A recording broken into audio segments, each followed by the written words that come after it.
Hey, what is up guys, and welcome to an in-depth review on Metro Exodus, a game that is essentially the definition of atmosphere, as well as both a nostalgic and refreshing continuation for the Metro series. I've said it before and I'll say it again. In the past, this franchise has consisted of some of the only games that were capable of putting a gun in my hands and still scaring the hell out of me. And with the release of Metro Exodus, that statement is still as true as it's ever been. In fact, I ended up enjoying Exodus just as much as I did the originals. And that's saying a lot, because 2033 and Last Light are two of my favorite games of all time. So, to figure out what allows for this latest installment to live up to its predecessors, let's start by jumping into the visuals. Good graphics seem like something of a commonality these days, but where most games use their graphics just to make their presentation a little bit prettier, Metro Exodus uses its visuals to suck you into its world and make you feel the same sense of fear and awe that its characters would upon stumbling across the vast array of breathtakingly ominous locations and enemies that the game throws at you. It truly has an atmosphere like no other, and thus, when you're walking through any one of the game's beautifully designed levels, and a chilling fog sets in, or the condensation starts to build up on your gas mask, it really does make it feel like you're standing directly in Artyom, the main character's shoes. What's also neat about Exodus, and what makes it somewhat unique compared to the previous games in the series, is that there's actually a lot more variation when it comes to the different types of locales you'll find yourself in. Of course, the game still features icy streets of cities like Moscow, as well as the metro tunnels that lie beneath, and in my opinion those are still the best parts. But it's also quite refreshing in the sense that Exodus requires you to journey to never-before-seen regions like the Caspian Sea, where the game begins to feel a little less like Metro, and more along the lines of a Mad Max sort of experience. What's even crazier is that while these areas are already quite diverse as it is, things have the potential to get even more interesting at any given moment, thanks to the game's dynamic weather system that'll have you trudging your way through blizzards and sandstorms that seem to creep up on you out of nowhere, affecting the world both visually and physically as they start to mess with aspects like your visibility and weapon sway. It should also be said that the world of Metro Exodus is one that feels incredibly lived in. Most of the people might be long dead by now, but you can always tell no matter what area you're in, that it used to be someone's home. And that really is thanks to the dev team's knack for environmental storytelling. Amidst your journey you'll come across all kinds of little glimpses into the past, such as a pile of bodies doomed to act as the stairway up to the entrance of a decrepit train car for the rest of time, or a small town sitting in the middle of a marshland constructed entirely out of rotting wood and an old rusty riverboat. Visual-wise, they've done an exceptionally nice job with the mutants, too. Their design is one of the main things that makes this game so terrifying to play at times. Seriously, Metro's monsters are hands down some of the best looking creatures in the genre. And Exodus, while not featuring an absurd amount of different types of enemies, has almost all of the best ones from the previous games, as well as a nice batch of creepy new additions.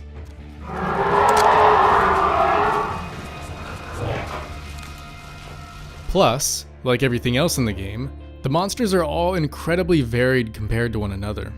Not only in their appearance, but also in their animations and mannerisms, or in other words, the way they make their way towards you to rip your face off. And it's thanks to these terrifyingly awesome designs that I found myself holding my breath on multiple occasions, as chills ran down my spine, despite being armed to the teeth. Performance-wise on PC, overall the game runs pretty good. I did run into a couple of stutters every once in a while, and visually there are a couple of other minor issues like floating grass and other unsupported objects in some places. But the good news is that little problems such as those are like tears in the rain in the grand scheme of things, ultimately to be forgotten due to everything else that the game does get right. And with the visuals covered, let's move on to the gameplay. And we'll start with one of the biggest changes that Exodus brings to the series, which is the inclusion of a far more open world.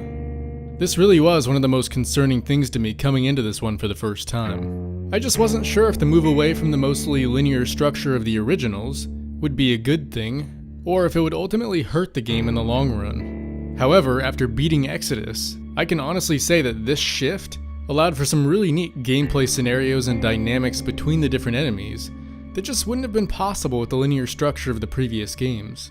For instance, attacking bandits with unsuppressed weapons can sometimes capture the attention of nearby monsters in the area, making surviving a certain encounter that much harder, or easier in some cases.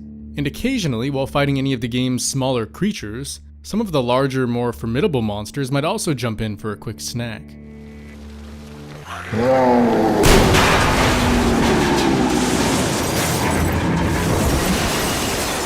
I'm pretty sure there's a saying for that.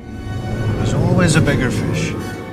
The more open-endedness of things also leaves room for the game's impactful day and night cycle, which causes real changes to take place within the different areas of the world. During the daytime, for example, more bandits might be out on patrol, potentially setting up ambushes.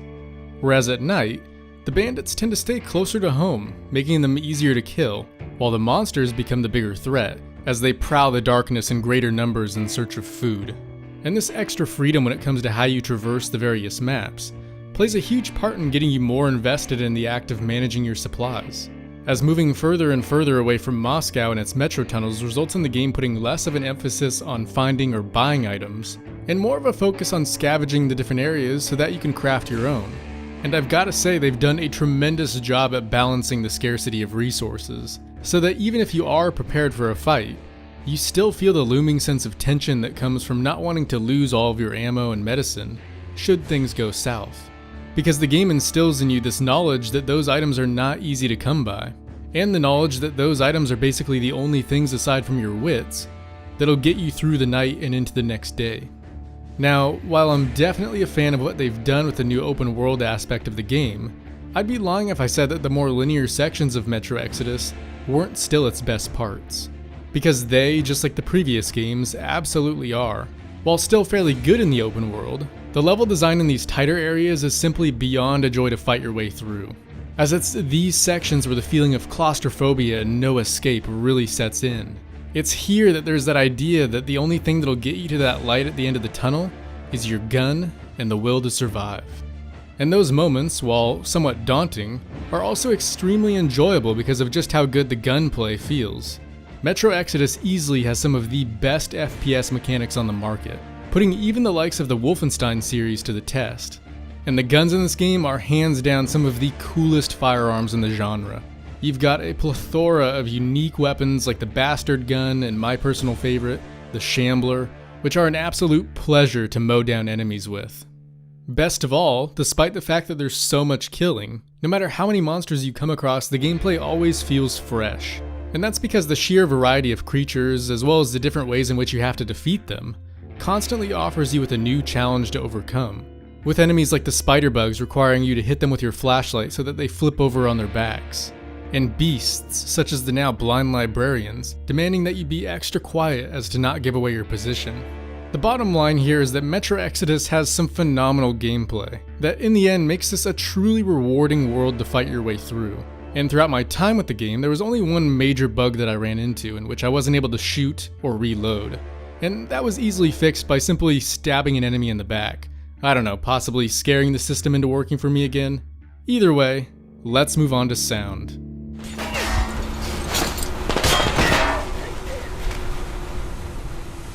Got it pinned!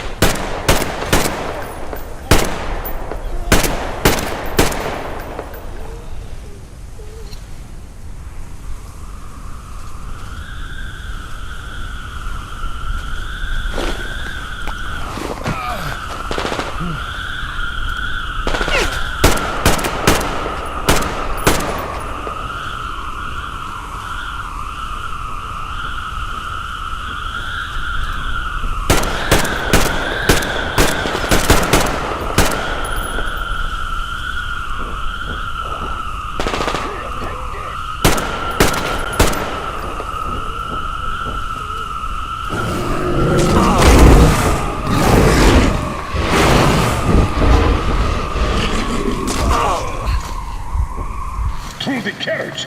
I'll help you open that. Let's do this.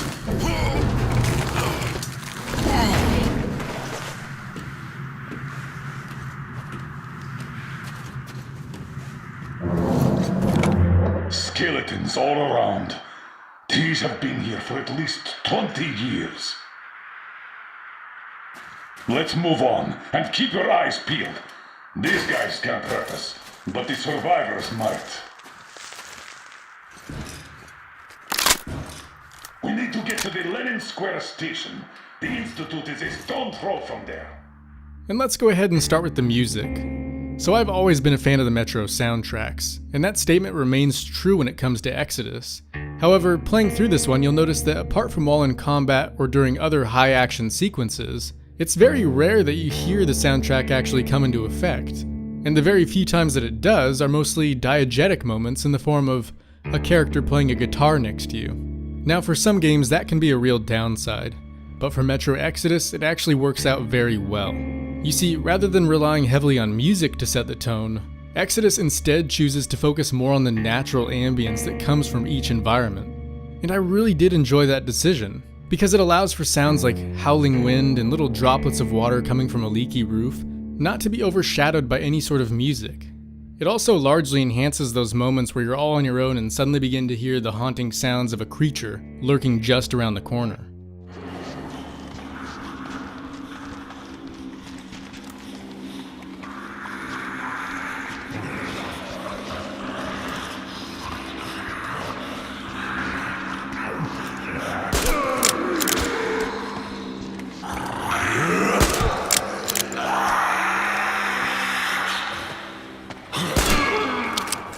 I would say it's definitely one of those scenarios where less is in fact more.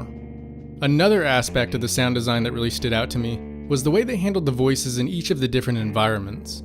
For example, a character's voice in a heavy storm sounded much different than the vocals of someone who was talking to you in an abandoned building.